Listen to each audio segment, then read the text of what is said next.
Welcome to the Wrong Fairway, a golf podcast by three inexperienced golfers trying our best to just get better at golf. We're three college friends who all seriously picked up golf after our senior year, and 1 year into it, we're each about a 20 handicapper on a good day, potentially even higher than that if we account for mulligans we may or may not take on any given round. Now, quick disclaimer, we're going to sound like we know what we're talking about at points during this podcast. But in reality, none of us have any clue what we're doing when it comes to golf. The majority of our knowledge comes from Rick Shields' instructional videos on YouTube and just general tips from people we golf with.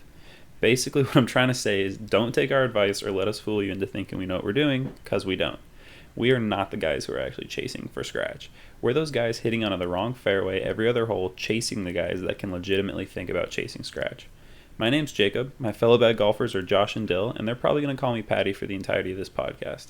I'm going to pass the mic and give them a chance to introduce themselves. What's up, everybody? My name is Dylan. You'll probably hear me be called Dill, and like Patty said earlier, I am a really bad golfer. Hey guys, my name's Josh. I don't really have a nickname, they just call me Josh. And Patty, to get to your point, I don't necessarily think we're bad golfers, but we'll get to that in the future. Yes, spoiler alert, we are bad golfers. No, we're not. But yeah, the yeah, we are.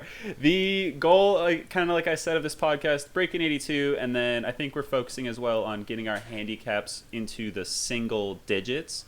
Our timeline for this is by the end of next November. It is currently August of 2020, and our goal is to, like I said, single-digit handicaps by November of 2020. We are, a little bit of background on us. We are 2021 there, Patty. We do not want to set ourselves a 2-month goal here because I'm not that good. I mean, I'm on pace. Also, we're just trying to know. get out of 2020. So, yeah, seriously. 2021 can come as fast as possible. I don't even care. Yes, please. But anywho, yeah, our goal get as good as we can by the end of 2021 golf season. A little bit about us: we are 3 ex-college volleyball players. Dylan and I picked up golf clubs, I think for the first times, legitimately, it was June 2019, that summer after our senior year of college. Josh, you've been golfing for a while though, right? Yeah, not so much golfing. I'd go out with my dad, occasionally with my friends. So, I mean, I've basically played twice a year since college started, and then really picked up kind of when you guys did this past senior year, kind of fall 2019, I really revved it up. Yeah, word. I think... I don't know about you guys. I'm definitely using golf to kind of fill that void that, playing a competitive sport left, kind of giving me something to get better at and something that is just completely foreign that I am pretty terrible at. It's been really, really enjoyable. Yeah, I think, having volleyball as our sport, that we were so involved with it, and I was playing from 8th grade all the way up until, I was 22 years old. And then when that left, I just couldn't be playing anymore with my knees, with my back. It just hurt way too much, among other things. But golf has really been able to allow me to stay competitive. And also, I don't have to be having 5 other guys, if not 11 other guys on the court to play with. So I can go out, I can compete against myself, and I'm really been enjoying it. Yeah, like everything those two said, it's also a skill just you kind of have for the future. I mean, how many times have you heard business is done on the golf course? And it's, you get good now, then you can just kind of coast through your 20s at this, hopefully single-digit handicap. And then by the time you're 30, 40, you can try to get to scratch, as the guys chasing scratch are currently.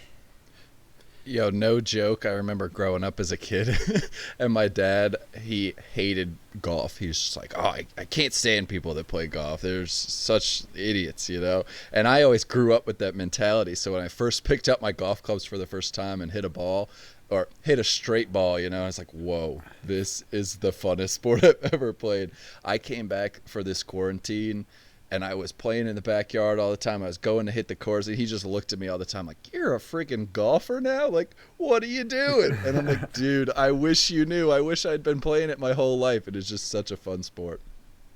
Yeah, seriously. I definitely regret not starting the sport sooner because I feel like I'm just so far behind everybody else that's been playing their whole lives. I really wish, because I don't know about you guys, I'll hit 3 or 4 shots around that just feel amazing. And I'm like, oh, why can't I do that every time? If I was golfing since I was 10, I could do that every time, which definitely would not be the case, but it's fun to kind of imagine that, just like it's fun to imagine getting to scratch one day. Yeah. I saw a video of Justin Thomas as an amateur when he was 16 years old, and it made me want to quit because he was just so good. And at that point in my life, I think I just couldn't even tie my shoes. So It's also like it's also a cool sport just to like mess around with. Like when I've been golfing kind of earlier, it's I'm going out with my friends, and at the same time it's we're just drinking beers on the course, hitting balls into the woods, teeing off, trying to outdrive each other. It was just great. Yeah, it's definitely something that you can have fun with people who aren't golfers. Yeah. Like they're not going to want to golf with you week in, week out and compete. But I don't know, during this quarantine, I've grabbed my brother a couple times. We've gone to the golf course, and he's not a golfer. He has fun with it, but he's not anywhere near a competitive golfer. I mean, I'm not either. But he goes, oh, like this is so much fun, and he's just hitting these range balls that we borrowed out on the little par 3 9-hole course that we go to, and we're just kind of like messing around, hitting driver on the one 200-yard par 4 just because why not. And like he absolutely loves it. And I think that's kind of what got me and probably you guys hooked when we first started, is you can have fun and be bad. Yeah. Which is definitely what I love about golf, which I can't say the same about volleyball. It's tough to have fun at a low level for that, at least in my opinion. Yeah, absolutely. But now that it's fun being bad, but now I think we're trying to get better because we're having so much more fun when you actually do make those shots that you're planning on. And the execution of shots and like exactly. when you can do that makes it even more fun. Exactly. And that's partly why we're doing this podcast, is sort of keeping us honest about how we're going to get better at this sport. Yeah, definitely. I think the way that we are going to structure this podcast moving forward is the first portion of our podcast, we're going to kind of give like a recap of our last 2 weeks, kind of go over, hey, this is these are the rounds we played, these are the scores we got, this is what I did to practice. And then a middle segment, we're just going to kind of just talk about random little topics. I think each one of us is going to come up with a question or a topic we want to talk about for that week. And then the final third is how we're going to get better and what we're going to do over the next 2 weeks of our golf. And I think part of kind of establishing how we're going to get better and setting some benchmarks is keeping track of our handicaps. So for me right now, I've been using the Grint, a free app, and my current handicap is an 18.5. That being said, my last 3 rounds are the best rounds of my life and are dropping that dramatically. So, give me a week or two and that'll be back up in the mid-20s. Josh, what about you? Right now I'm at a 23. I also kind of use the Grint, but I've recently switched to 18 birdies. I don't necessarily have 20 rounds or even 8 at this point that I've really tracked kind of real pen and paper. Early quarantine, I was hitting mulligans, just kind of practicing for the sake of practicing. Was, I shot a 49 on this 9-hole course and going about that. But since I've kind of really looked at my last, I think, 6 rounds now, it'd be about a 23, especially given that my last 2 rounds were both a little bit poor, although I played a really tough course this past Saturday that I'll talk about later. Dylan? Yeah, I am right around you guys as well. I plugged in my last 6 rounds that I'm really confident in my scores in. I have my little distance rangefinder watch that I've been able to track my scores. And so I've taken the last 6 rounds that I'm really confident in. There's some other ones that I just got really frustrated and stopped keeping score on. I'm sure every golfer can relate to that. You just throw the club and forget about the rest of the day. No. Pretty sure Tiger did that like 2 Fridays ago. And right now I'm sitting at about a 20.3, hoping to get that down. One thing I'm really excited for this week, boys, is new clubs. Clubs. That's great. That's one thing I would love to talk about this week. In a way I'll get better. So I'll start it off. I think I'm going to get better with these new clubs. So It's placebo. I've been talking. It's all placebo. It is all placebo. So for the viewers at home, I have been playing golf for the past year with clubs that I have not purchased at all. They are from my buddy Frenzel. Shout out to Frenzel.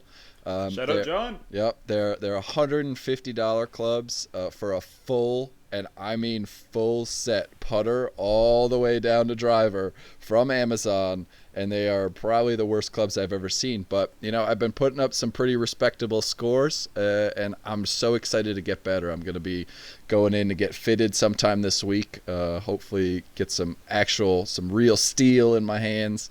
I'm just so excited to add an extra 10 yards on each one of my clubs, boys. I don't know if it'll be 10 yards. For me, it was like 25 yards to every single club. So pretty similar to Dylan, I bought a $35 set off of eBay June last year, and I played with those. The Big Bertha set, as we call it. No, so it was like the brand was Aspire, which I've Googled and I can't Aspire. find them. Those are currently the ones I use now. Yeah, so I bought those last summer, and for the listeners at home, I'm from California. We all went to school in New Jersey, so I bought them in California, and then flew them to New Jersey to play like during the school year this last year. And then when I had to fly home for quarantine, I decided to leave them for Josh. But I had those. That was $30 for pitching wedge through driver, and then I bought a $5 3-wood and a $5 sand wedge, and that was my set. And the Big Bertha that Dylan referenced was the 3-wood, which is to this day one of my favorite clubs of all time. It's got the best sound out of any club I've ever heard. Just the 1995 Callaway Big Bertha, golf peaked right there. It really did. But I got fitted two months ago. Got some ping irons that I absolutely love, and they added 25 yards to every single one of my swings, and my scores got so much worse for a month, but then got so much better kind of once I got used to the length of them. So Dill, Josh, and I are all taller than average. I think we all need at least +1s, if not +1.5s to our clubs, and that was really kind of what was so hard to adjust for me. And then Josh, you said you're playing with the old Aspires? Yeah, so I've had I've been able to play with clubs that were gifted to me. I started out when I was kind of playing throughout high school and college, just kind of the 2 times a summer, with my grandfather's clubs, and these were probably from early 2000s at best. And then I found an old set that we took out of my grandfather's house when we were moving him into an apartment, and used those for a little bit. And then, Patty had these, pretty fitted clubs, semi-new. So I was like, you know what, I'm going to put these in.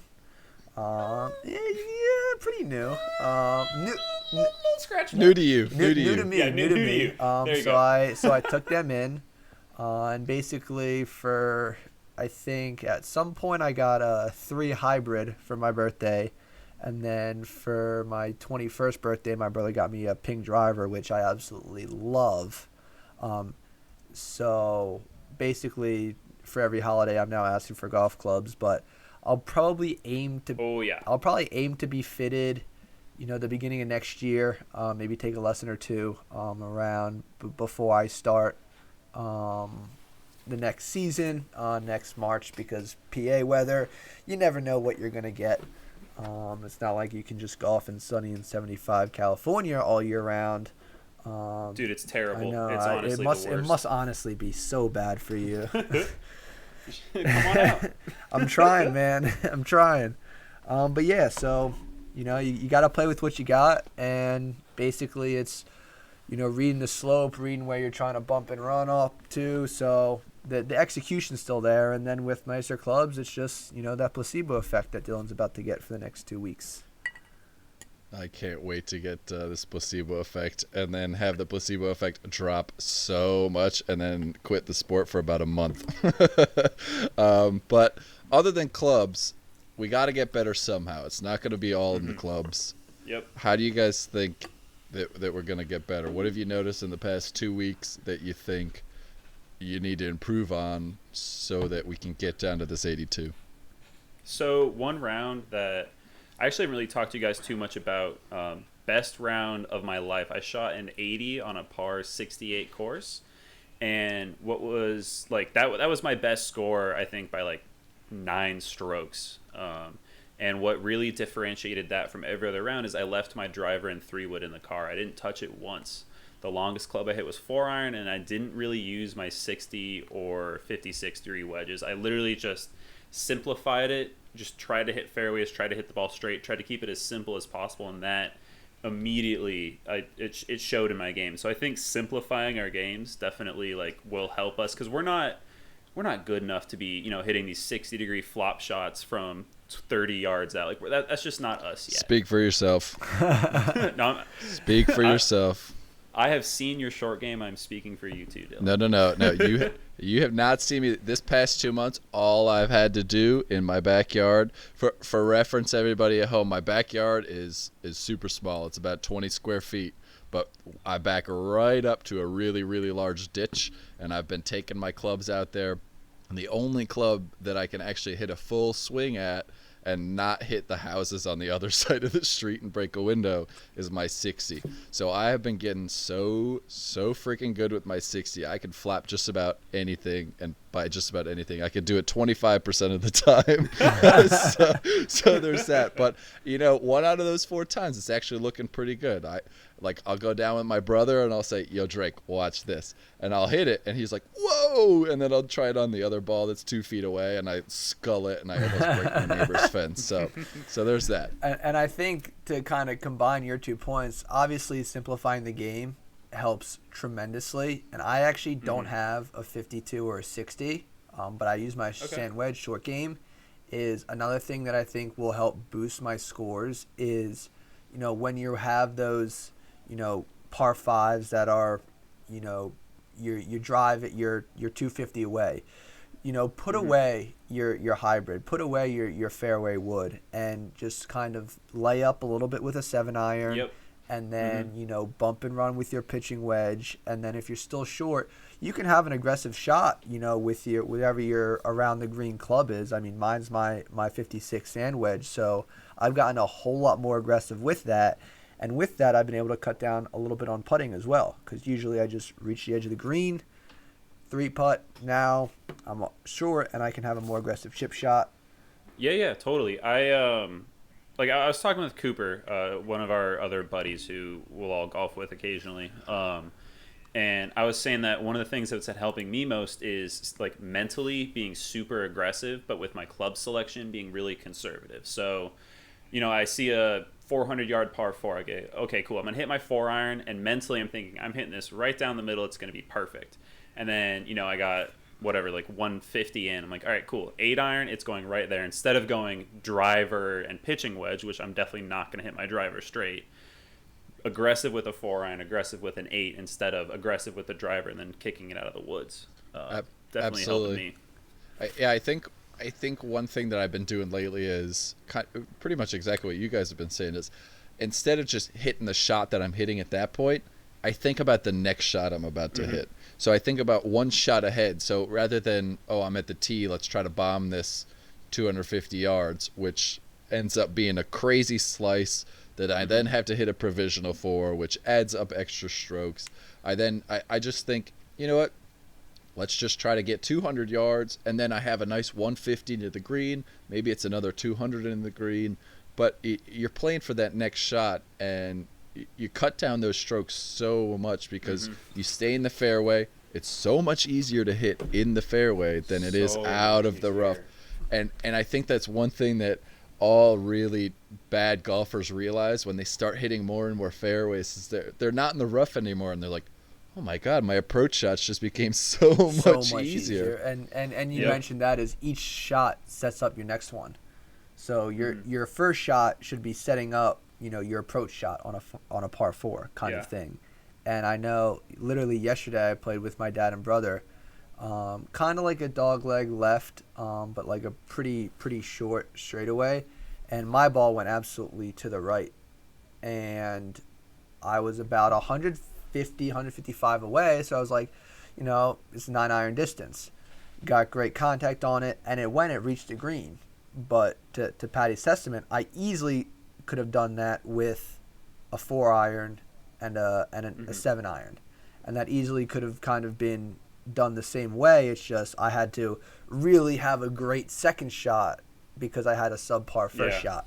And I think you know that, because half the time I'm gonna I'm gonna skull it. So then I have to hit another shot, or I'm Yep. gonna do this. I'm gonna do that. So just kind of leaving yourself a greater room for error, I think is better, Yeah. and will make us better in turn.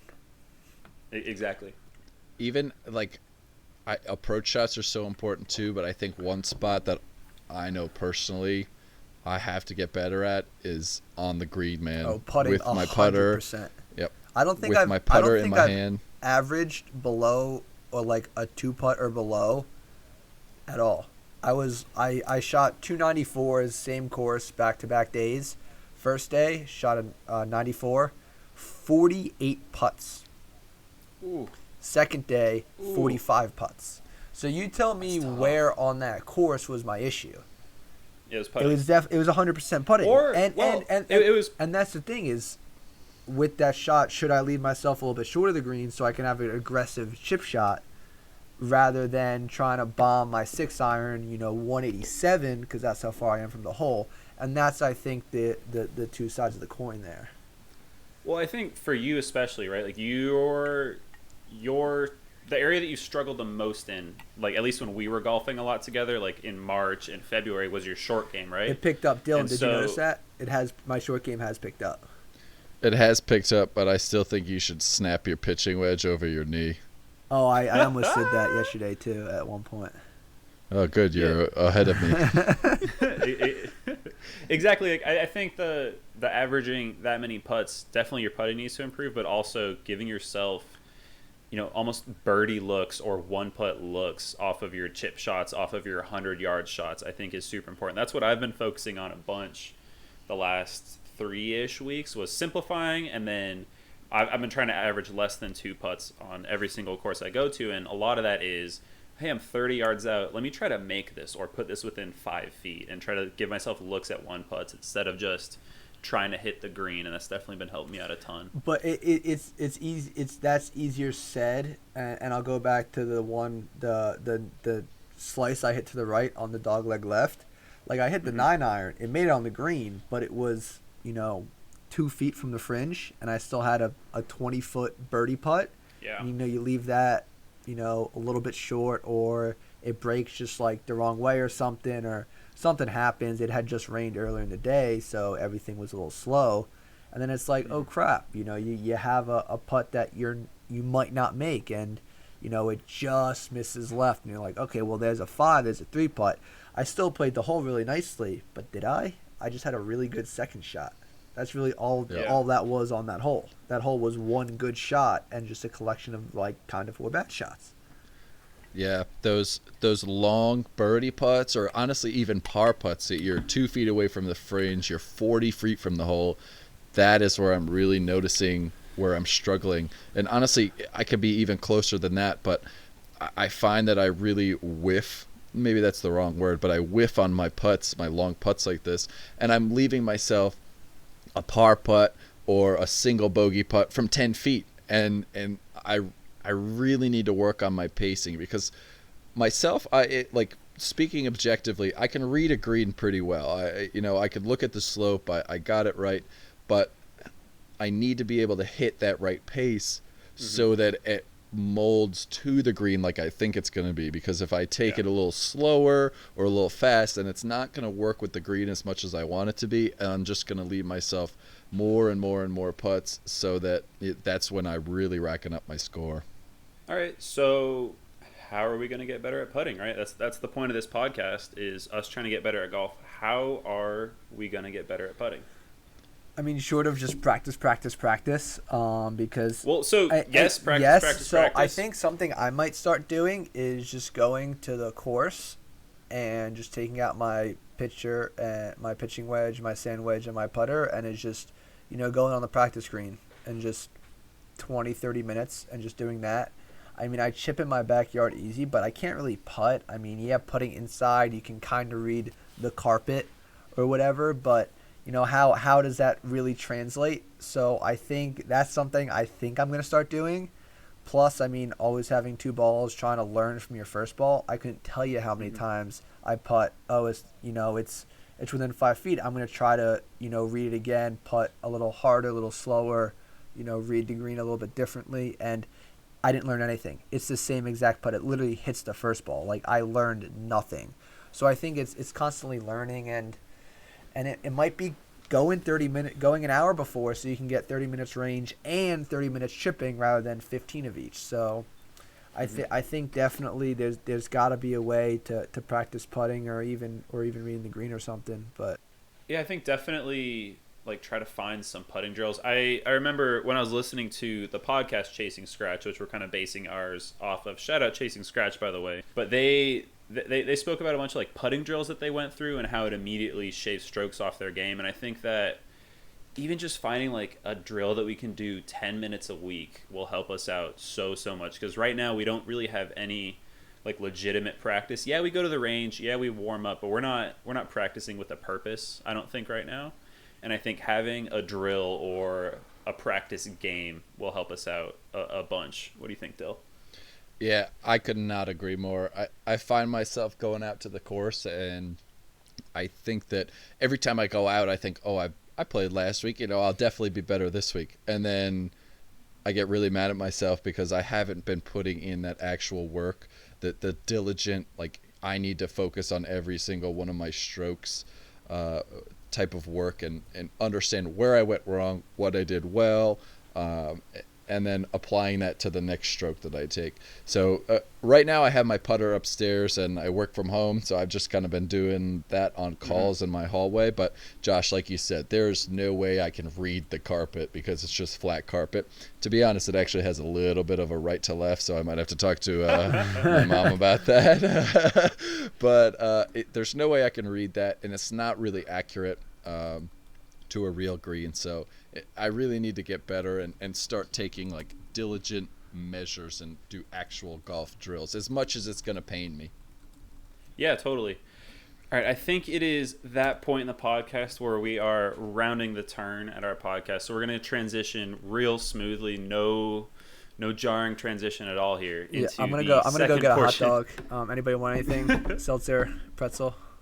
Yeah, give me an IPA. IPA. Dylan, what do you want? Yeah. Can you get me a bottle of water? Okay. But yeah, so I think for the second portion of our podcast, we are going to kind of address the questions or points that each of us are bringing, and let's do mine first, because why not? Wait. Let's do mine first. Yeah, let's do Dylan's first. I vote Dylan. Yeah, you know what? You're right. Wait. Actually, let's do Dylan's. No, let's do Josh's first. No, yeah, Dylan's. no. Dylan's first. I kind of like Dylan's. All right, everybody. All right.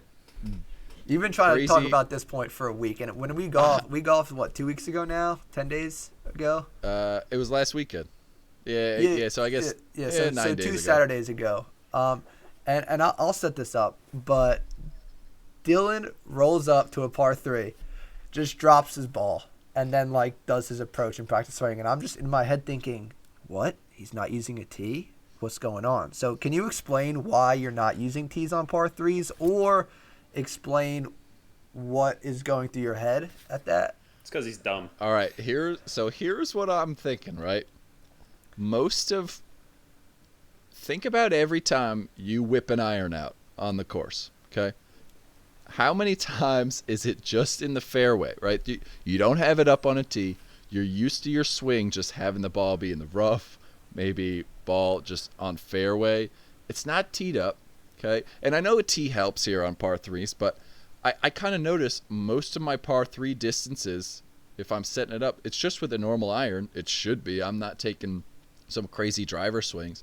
So I am so used to my swing just having the ball be on normal grass. The fairway is pretty much the same grass as the tee box, and I found I've been hitting it a lot better on par 3s now that I've not been teeing it up. Do you find, since the tee boxes are usually kept pretty well, do you find that translates to your iron fairway shots? And subconsciously, are you doing this to practice fairway iron shots, or no? Absolutely. I don't think the 2 or maybe 3 tee shots within 18 holes on par 3s really translates to those fairway shots. I think it's just something. I think the chicken came before the egg on this one. Like, I think I'm just so used to hitting the ball on regular fairway, or maybe even a first cut or something like that, that I don't know. So it's it's just because of the something. fairway that you feel you can hit this better because you practice on the fairway, and so you're just like, oh, I'm just going to translate this here. Exactly. And the other thing is like I've been putting, even if I do tee it up, because it's not like I've been doing every single time I just drop my ball and go. I have teed it up a few times, but I think that when I do tee it up, it's just the ball is just so high in my mind compared to what I'm used to now. It's just weird. I don't know how to explain it, guys. I don't know. You are such a head case, dude. Come on. It's the same swing. Like, there's no difference at all. If you just tee it up, like, literally a millimeter above the grass, it's the exact same swing. And all that does is that takes the variability out of it. I don't see... Like, I get it's a mental thing. I'm not trying to tell you that you're wrong, but you're wrong. No, I don't know. I don't get that, man. I genuinely do not understand that logic. I understand because there'll be some times where I'm like between distances, and like I don't know if I should use like a 7 or an 8 iron, so I might tee the ball up a little higher if I'm going to use a 7 iron just to get more loft under the ball. But I feel you hit it cleaner when the ball is just that little bit. It's not even like it's on the ground. Like it's still on the ground. I'm still like catching dirt. There's still a divot in front of my tee. It's just I know I'm going to make good contact on the ball, and yeah, sometimes I don't. But I just your tee is there. You're allowed to use it. Like you're not allowed to. But that's my point. It's like it's just that little bit higher, and I know you guys are going to say it doesn't really matter. You know, it's that little bit higher. It doesn't matter, but you're like you just said, it's practically already on the ground as it is. So why not take the shot that you're used to taking in the fairway every single time without a tee, without that 2 millimeters? Because it's golf, 2 millimeters, that can make the difference. And all I'm saying is, we did the closest to the pin on that par 3 last time we went, and I did get it closest to the pin. You were the only one on the green because I shot it 10 feet over the green. Because I shot it 10 feet over the green. Nope, this is the second day. This is the second day we played. All of us got on the green. Grant, you, and me all got on the green. I thought you were talking about when me, you, and Patty last played. Oh, no, no. I was saying, like, the last time we played last weekend, I didn't tee anything up. Everybody... it's probably a little more than that, but I was 10 feet from the pin. Dylan, I do hate to say this, but, like, I think you're right. I am going to say it. It doesn't really matter. It's all in your head.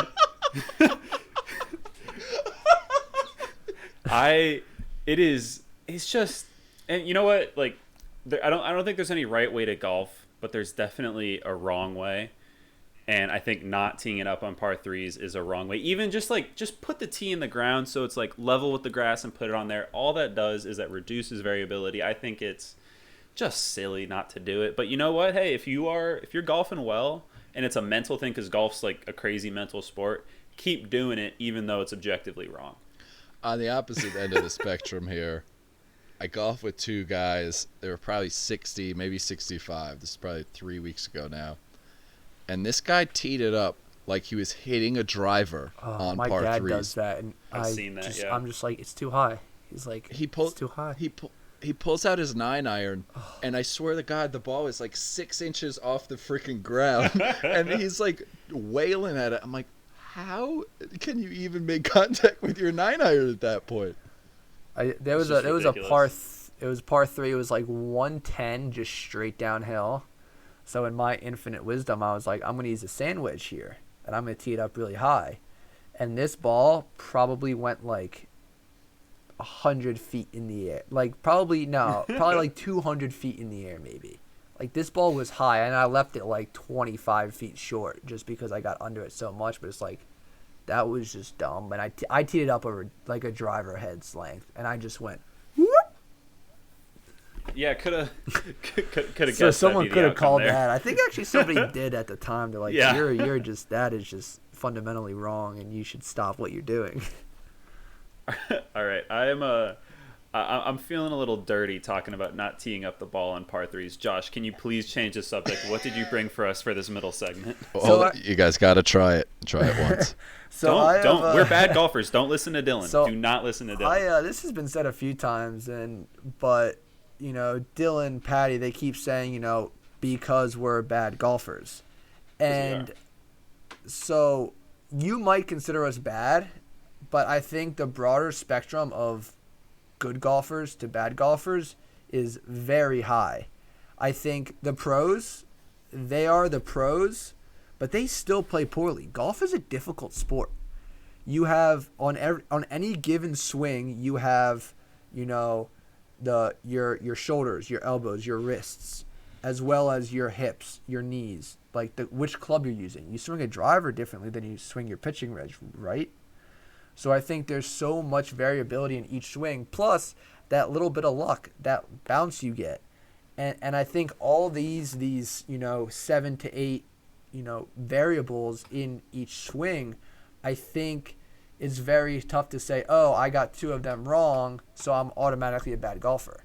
The fact that we're swinging in the 90s, we're not bad golfers. I played with a couple guys this weekend from it was my brother's fraternity's reunion thing. They were tripped double par every hole. That is a bad golfer. And I think it's unfair for us to call us bad golfers at this stage because we understand what we do wrong.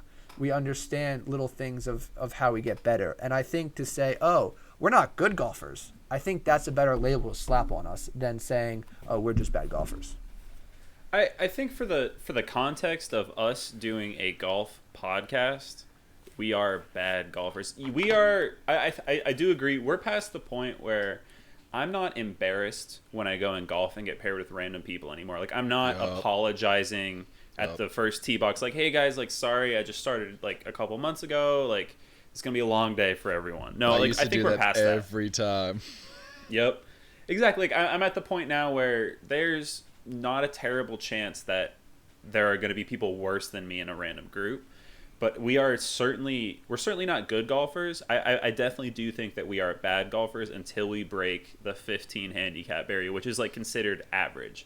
So I would say we're considered bad. We're not terrible. We're not horrible. But I think we're definitely still bad golfers. Exactly, and I think it's all relative, especially for within the realm of the podcast and also within the realm of people our age that we see where we want to be.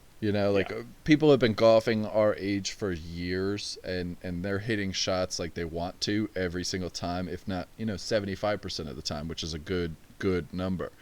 And I think, yes, if we go compare ourselves to 55-year-old, 60-year-old guys who have the worst swing ever, and you literally want to throw out your set of clubs just by watching them, just quit the sport. Compared to them, we are good. But I think for us, we know where we want to be. And so comparing ourselves to where we want to be and what we expect out of ourselves, being competitive athletes, we are not good yet. Like you said, you're probably right. We're not bad, though. Go ahead, Josh. I was just going to kind of respond to both of those and saying, once we get to 15 and saying, oh, we want to be at 10 or at single digits at 9, are we still bad golfers compared to that? I mean, there's such. I mean, Tiger Woods has. Okay, so you're taking the relative stance is that you will never be good at golf until you're scratch, because scratch is the average, as that's what you should be doing every hole. If handicap 18, essentially, right? Think about this. That's one bad shot per hole. So you have that's bogey golf. That's bogey golf. Well, that's one not good shot per hole. That's right? one not good shot. Yeah, and a single bad shot can make that a double bogey. So a fifth of your shots, so 80% of your shots are good, and that doesn't make you a good golfer. That would still make you a bad golfer because you're trying to reach a handicap of 15. I mean, I think we have different definitions here for bad golfer. I don't think okay, we're not terrible golfers, we're not horrendous golfers, but we're certainly not good golfers right now. We go out there and we're not good. Hole, we're not good golfers. No. I agree with you. Just to call it to hole, say we're bad golfers now, I think is undermining how we've gotten to the point where we want to make this podcast, where we want to get better. I think that has taken us from the stage of bad golfers to not good golfers. Us wanting to get better, I don't think doesn't make us any better immediately, but I do get where you're coming from. And I think a big part of it is on any given hole, any one of us can throw up double par. Like, no problem. It is bound to happen once around. And I think that for us to not be a bad golfer, we can't have those blow-up holes. That's my mentality. And also part of it is, for me to get better at things, I need to see or like have a goal that is really, really lofty. Yep. So for me, calling myself a bad golfer means, I have a ton of space to improve, so these little improvements seem very, very doable. Mm-hmm. Yep. That's part of it. That's just my mentality. And I think, and Dylan mentioned, kind of relativity a little bit, and that is, you look at, American soccer, and you look at American soccer versus European soccer. People would say European soccer is the best and American soccer is not good. But then you look at professional American soccer versus the college level. Now, those kids in college are still good at soccer, but they're not, some would say they're bad at soccer because the United States is not good and Europe is good. But I just think it's one of those things that, and I wanted to get this out of the way because it was bothering me this entire time. And then now that I've heard your opinions, it's kind of, it's assimilating in my brain a little bit. But, I definitely think, relativity, but I think we're average compared to everybody else. We're slightly below average. We're looking to become average, looking to become above average. So right. So the average handicap's 15 in golf, right? So we get there, we're quote unquote average golfers. Yeah. I think we are significantly better than the average guy our age who picked up golf after college. I agree there. So like relatively we're good, 100%. But on the general scope of things, I would say that we're bad golfers, and I'm definitely going to stand by that. It's also like, it's kind of fun just to joke like, oh man, I'm a bad golfer, haha. Like, just like talk about like how awful you are at golf. It's fun. It's relatable. Once you're at the point where you're not a quote unquote bad golfer, all of a sudden you can't complain about your golf game with people, is kind of how I feel. Yeah, I think one good metric we can call it the tee box metric from now on, is you roll up to that first tee box. Josh, you're 100% right. We're not going to be talking to the guys we're paired with and say, hey, I'm a bad golfer. We're past that point. We know we can hit shots. But we're also not going to be rolling up to this tee box and say, oh, yeah, I'm pretty good. Like, I think you're 100% right. We're neither right now. Yeah. So we could just call ourselves golfers. But I think it undermines us just that little bit, calling us bad golfers. And at least for me, because I'd like to think I'm a little bit better than where I am. But because I can hit bad shots. If each shot I hit was bad, then I'd be a bad golfer. But, 60% of the shots I hit are good. So I think I'm good. I've gotten your points, and I'm gonna keep calling us not good golfers, but we're not bad golfers, and I'll probably say that for the next 2 or 3 weeks.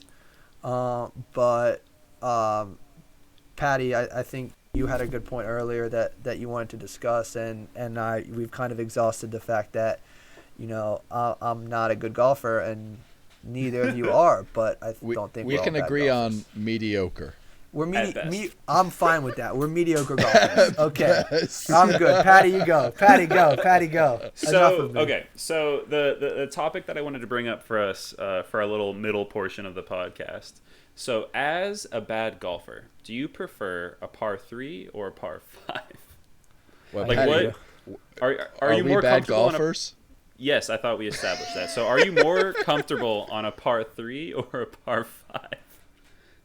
Honestly, it depends what I just did the hole before. Okay. And if and where my driver is. I trust my driver.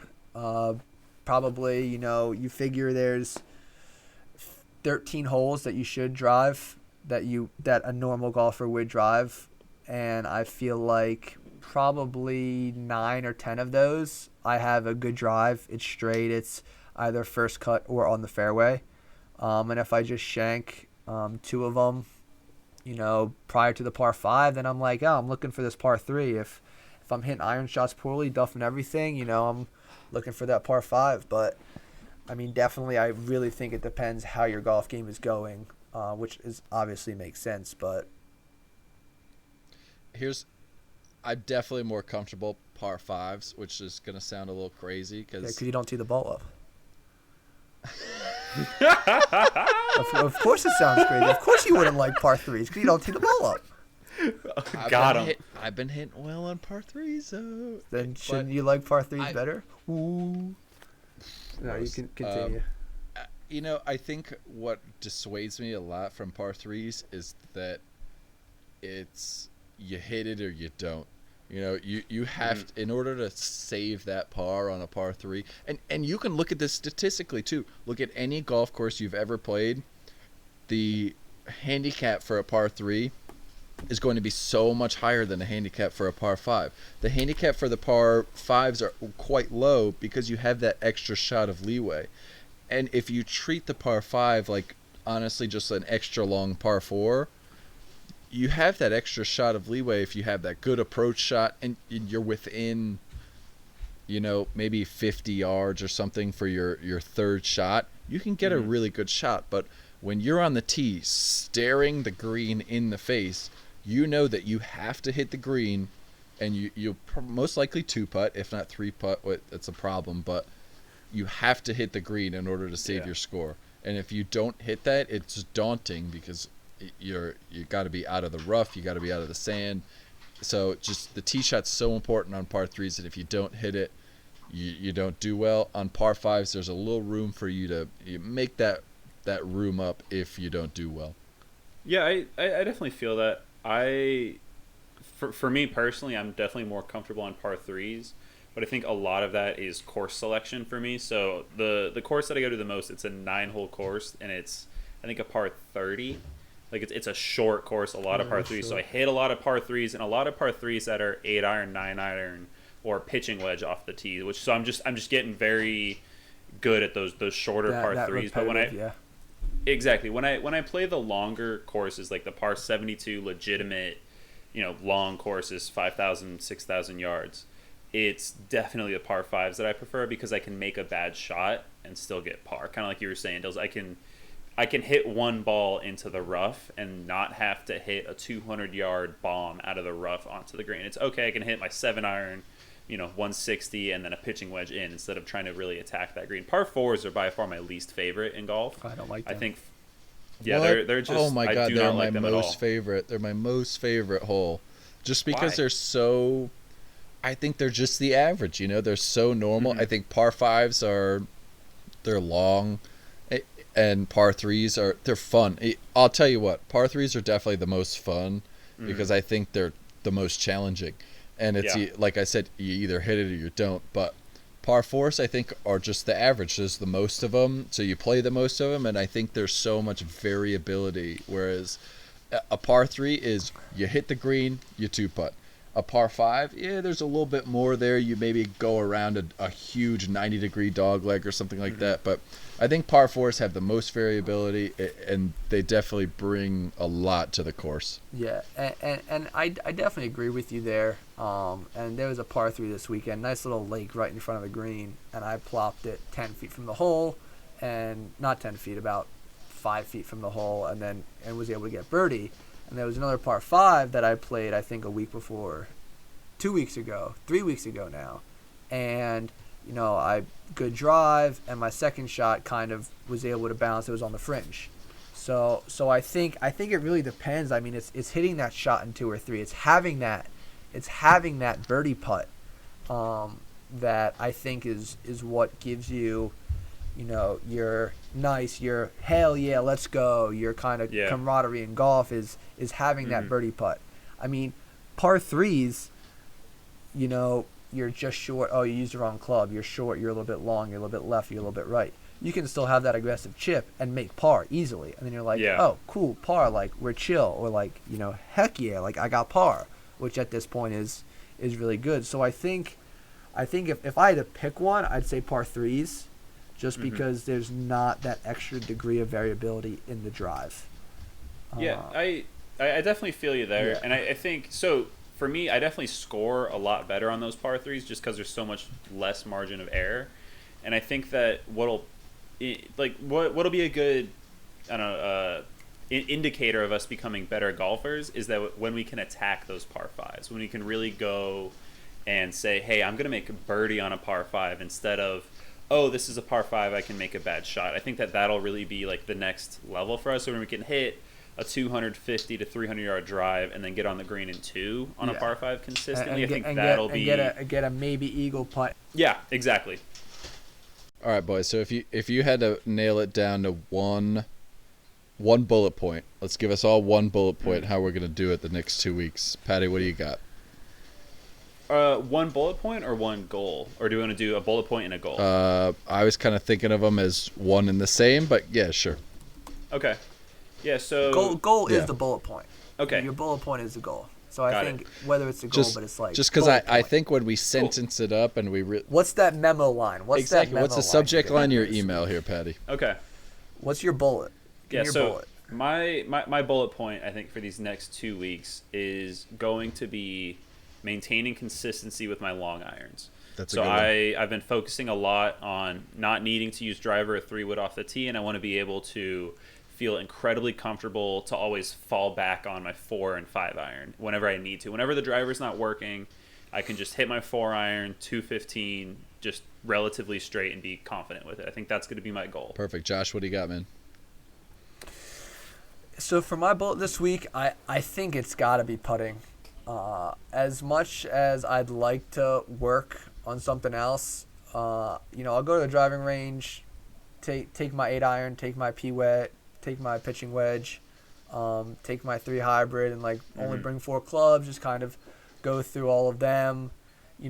My driver is gonna go straight left, straight hook. There's gonna be some variability in my drive. Well, but if you I could get that think pattern down, Josh, you are golden. I was gonna say exactly. Those are all pretty much gonna come and go in a round of 18. I'm gonna have bad drives. I'm gonna scull a ball. I'm gonna hit it to the left of the green on a par 3 with my 8. I'm gonna hit it short with a 5. But I think cutting down putting is a must for me right now. And I think over the next 2 weeks, not going to cost that much to do so. Might pull it out of your book, but putting. Yeah. Dill, what do you got? What's your bullet? Yeah, I think putting is going to be it for me. But I want to say thank you very much to everybody who's been listening to this first episode. We really appreciate it. Thank you for joining us here on the Wrong Fairway, a place that we've been quite often. And we'll see you in 2 weeks. Remember to keep your driver in the bag and follow us at our YouTube channel and our Twitter. Both of those are the Wrong Fairway. So thank you very much, guys, and we'll see you in 2 weeks. Hell yeah, buddy.